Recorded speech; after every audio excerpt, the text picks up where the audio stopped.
Bilan de l'opération policière de jeudi à Montmagny. Réforme forestière contestée, la Côte-du-Sud craint pour l'avenir de ses producteurs de bois. Résidence artistique en danse, un projet ambitieux prend forme à Montmagny.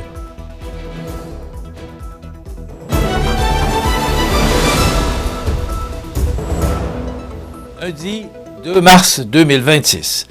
Bonjour mesdames et messieurs et bienvenue à votre bulletin d'actualité sur le réseau de télévision CMA-TV et bon début de semaine.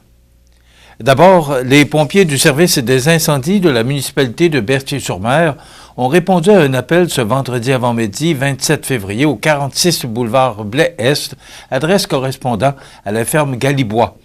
Les casernes de Saint-Vallier et de Montmagny ont été demandées en renfort. Selon ce qui nous a été possible de savoir, l'incendie serait limité à la zone concernée et les dommages ne seraient pas très importants. Les bâtiments à cet endroit étant assez éloignés de la route 132, le problème pour les pompiers était l'apport d'eau.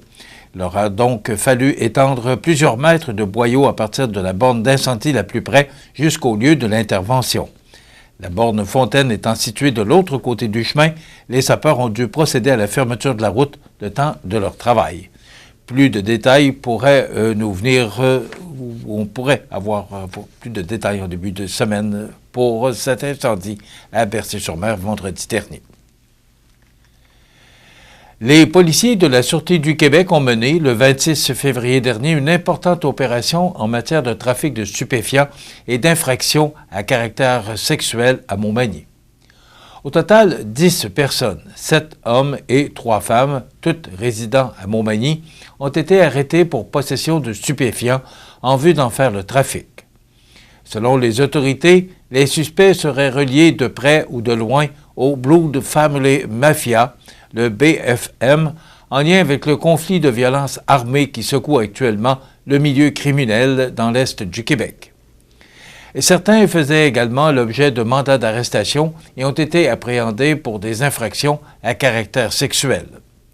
Stéphane Gingras, 46 ans, Danick Giasson, 35 ans, Benjamin Labrec, 26 ans, Pascal Damour, 36 ans, Simon Deschênes, 43 ans, Steven Picard, 23 ans, Antoine-Jean Bacon, 32 ans, Joanie Robin-Gosselin, 32 ans, et Katia Tremblay, 56 ans, ont comparu jeudi au palais de justice de Montmagny et sont demeurés détenus.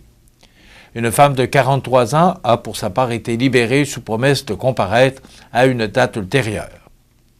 L'enquête, amorcée en janvier, a conduit à la réalisation de 6 perquisitions dans des résidences de Montmagny, dont une sur la rue Saint-Jacques. Les policiers ont saisi près de 16 000 $ en argent comptant, environ 120 grammes de cocaïne, plus de 3 000 comprimés de méthamphétamine, près de 50 grammes de MDMA, une trentaine de grammes de cristal meth, quelques 175 médicaments à analyser, ainsi qu'environ 1300 cigarettes de contrebande. Une arme tronçonnée et 3 armes prohibées ont également été récupérées. La Sûreté du Québec invite toute personne détenant de l'information à communiquer confidentiellement avec la Centrale de l'information criminelle au 1-800-659-4264. Le syndicat des producteurs de bois de la Côte-du-Sud tire la sonnette d'alarme concernant les amendements proposés au projet de loi numéro 11 par le ministre des Ressources naturelles et des Forêts. Selon l'organisation, ces changements pourraient fragiliser sérieusement l'économie forestière régionale en favorisant le bois provenant des forêts publiques au détriment des producteurs de la forêt privée. Après analyse, le syndicat estime que les mesures proposées, notamment l'abolition de la redevance annuelle, la révision de la tarification et la disparition des enchères du Bureau de mise en marché des bois, auront pour effet de réduire le prix du bois issu de forêts publiques. Cette baisse exercerait une pression directe sur la valeur du bois provenant des terres privées, alors que plusieurs producteurs éprouvent déjà des difficultés à maintenir la rentabilité de leurs activités. Les producteurs dénoncent aussi la disparition des enchères publiques comme référence indépendante pour établir les prix du marché. Selon eux, la tarification du bois public serait désormais basée surtout sur les coûts de production et la rentabilité des industries, ce qui pourrait entraîner une sous-évaluation du bois appartenant à l'État. Dans la région, cette situation inquiète particulièrement puisque la forêt publique constitue déjà le principal concurrent des producteurs privés. Le syndicat souligne que la rentabilité est fragilisée par plusieurs facteurs, notamment la pression des tarifs américains, la concentration des acheteurs et les surplus de bois issus de coupes de récupération encore disponibles sur le marché. Les amendements pourraient également affaiblir le principe de résidualité prévu par la loi, selon lequel le bois provenant des forêts publiques devrait compléter l'approvisionnement plutôt que concurrencer directement la forêt privée. Cette orientation soulève aussi des préoccupations dans le contexte du conflit du bois d'œuvre avec les États-Unis qui dénoncent depuis longtemps la vente de bois public à bas prix. Le président du syndicat, Pierre Lemieux, rappelle que des milliers de propriétaires forestiers de la Côte-du-Sud dépendent de cette activité pour soutenir leurs revenus et l'économie locale. L'organisation demande aux élus de la région d'intervenir afin que le projet de loi soit modifié avant son adoption. Le syndicat appuie également les demandes de la Fédération des producteurs forestiers du Québec qui réclame une tarification tenant compte des coûts réels de production en forêt privée, ainsi que des mécanismes permettant de réduire les volumes attribués en forêt publique lorsque les marchés se contractent. Le syndicat de producteurs de bois de la Côte-du-Sud représente environ 3000 propriétaires forestiers et défend leurs intérêts dans la mise en marché et la valorisation des ressources forestières régionales. Résidence artistique en danse, un projet ambitieux prend forme à Montmagny. Les détails après la pause.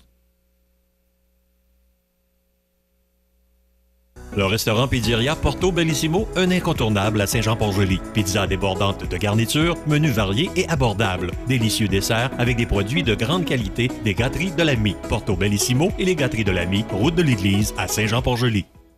Le bijoutier Carl Poulain à Montmagny offre une sélection diversifiée et raffinée de montres, bagues, bracelets et autres accessoires de luxe pour hommes et femmes reflétant l'engagement envers l'élégance et la qualité. Le bijoutier Carl Poulain à Montmagny, où chaque bijou raconte son histoire. Vous regardez CMA TV, le réseau de l'information sur la Côte-du-Sud. Une nouvelle résidence artistique en danse contemporaine prendra vie à Montmagny en 2026 grâce à une collaboration entre le programme de régie et technique scénique du Cégep de la Pocatière, campus de Montmagny, et les Arts de la scène de Montmagny. Le projet retenu à la suite d'un appel d'offres lancé en novembre dernier est celui des créations Girovago, qui travailleront avec les étudiants à la production du spectacle La Llorona. Cette œuvre de danse contemporaine inspirée d'un langage latino-performatif et circassien est conçue par la chorégraphie Carmen Rose. Le spectacle vise à rendre hommage aux mères d'enfants disparus ainsi qu'aux survivantes qui font preuve de résilience malgré les épreuves. La création revisite le mythe ancestral de la Llorona à travers une approche féministe et intergénérationnelle, transformant la douleur en une démarche artistique axée sur la guérison et la solidarité. La résidence permettra notamment de développer les aspects techniques du spectacle, dont la conception sonore, l'éclairage et la scénographie. Selon Carmen Rose, la collaboration avec les étudiants et les enseignants du campus de Montmagny contribuera à la création d'une œuvre forte et engagée, destinée à être présentée dans les salles de spectacle du Québec. La chorégraphe sera accompagnée d'une équipe d'interprètes composée d'Andrea Nino, Razili Boats, Paula Aguilar, Rodriguez et Maria Paula Cano. Une représentation gratuite sera offerte au public de Montmagny au terme de la résidence, permettant aux citoyens de découvrir le fruit de cette collaboration artistique et pédagogique. Pour les étudiants en régie et technique scénique, cette résidence constitue une occasion unique de participer à un projet professionnel concret. Ils pourront se familiariser avec les exigences techniques d'une production artistique et mieux comprendre l'importance du rôle des techniciens dans la diffusion d'œuvres engagées et sensibles. Le projet bénéficie également d'un soutien financier du Conseil des arts et des lettres du Québec dans le cadre du programme Partenariat territorial de la Chaudière-Appalaches 2025-2026. Cette aide permettra aux artistes de couvrir leurs frais de subsistance pendant leur séjour à Montmagny et de faire appel à des experts afin de peaufiner leur création. Cette résidence artistique confirme, une fois de plus, la vitalité culturelle de Montmagny et le rôle important joué par ces institutions d'enseignement et de diffusion dans le développement de la relève et de la création contemporaine. Elle illustre aussi la capacité du milieu manimontois à accueillir des projets artistiques ambitieux et porteurs de sens pour la communauté. La Fondation Les Enfants de Cœur souligne cette année la 10e édition de son souper du partage, un événement bénéfice devenu un incontournable dans la région de Montmagny-Lillet. L'activité se tiendra le samedi 25 avril prochain dès 17h à la cafétéria de l'école secondaire Louis-Jacques Cazot. Fondée par les entrepreneurs manimontois Francis Fréchette et Frédéric Ouellette, l'initiative vise à soutenir financièrement des projets encourageant les saines habitudes de vie et l'activité physique chez les jeunes.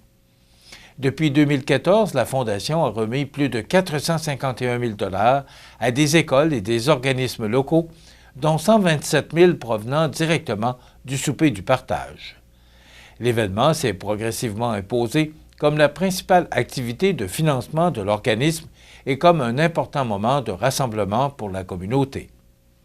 L'édition 2025 a permis de vendre 1 434 billets et d'amasser un montant record de 23 067 $. Pour souligner ce 10e anniversaire, les organisateurs espèrent atteindre l'objectif de 1 700 billets vendus. Le souper du partage propose un repas spaghetti accessible à tous, comprenant salade et dessert au coût de 12 $ par adulte, tandis que l'entrée est gratuite pour les enfants de 6 ans et moins. Des jeux gonflables, un photo-booth, un bar au profit de la Fondation, ainsi que plusieurs surprises viendront compléter cette soirée familiale rendue possible grâce à l'implication de nombreux bénévoles et partenaires locaux.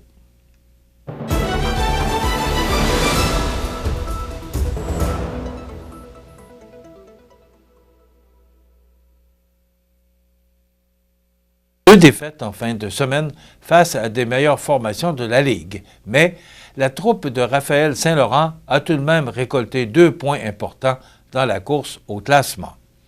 Dimanche, les Sud-Côtois visitaient les Condors du Cégep Beauce-Appalaches et ont forcé la prolongation avant de s'incliner 4-3 en tir de barrage. Olivier Boutin a été le seul marqueur de la séance décisive. L'Everest a démontré beaucoup de caractère en effaçant 2 retards d'1 but.